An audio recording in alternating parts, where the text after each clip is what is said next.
Stuck. The elevator stopped. Abruptly.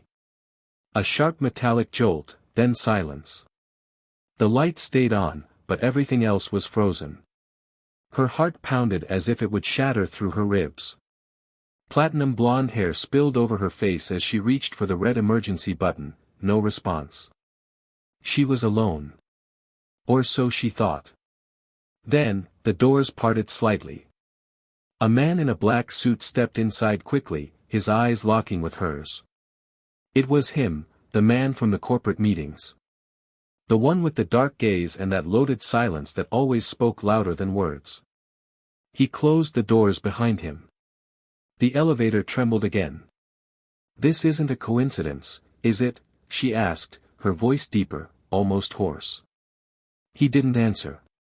Just took a step closer. In the tight space, their bodies nearly touched. His hand reached behind her as if to press a button, but didn't.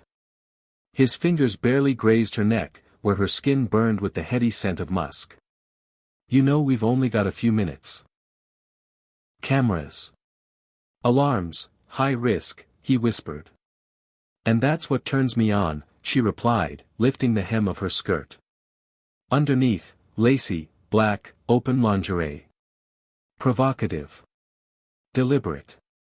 His look turned feral but calculated. No time for hesitation.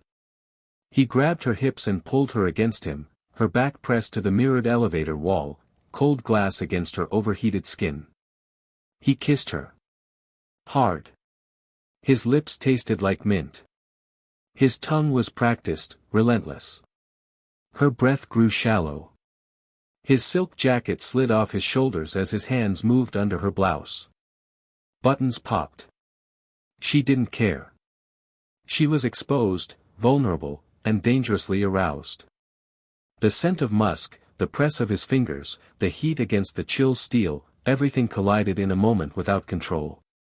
"We've got 3 more minutes," he murmured, dropping to his knees. She gasped as his lips found the inside of her thighs, his breath damp and urgent. She gripped the railing tighter, body arching, knowing any sound could give them away. And that very risk, it drove her to the edge. When the elevator started again, they were already breathless, disheveled, soaked in shared heat. They reached the 27th floor. The doors opened. In the hallway, security cameras. People. Business as usual. But only they knew what happened between floors 12 and 15. Stuck, the aftermath. They stepped out of the elevator as if nothing had happened. Her stride was slightly less steady, his tie and collar still askew, but no one seemed to notice. At least, not yet. She entered the conference room. The cold air from the AC brushed against her still damp skin. She sat down, crossing her legs, fully aware that underneath the skirt, she wore only the open lingerie. Her heart still hadn't slowed down. He sat several seats away, but his stare burned down the inside of her thigh. Under the table, she moved her foot slowly. His boot touched her heel. The game continued. The presentation began. A speaker droned on about security procedures.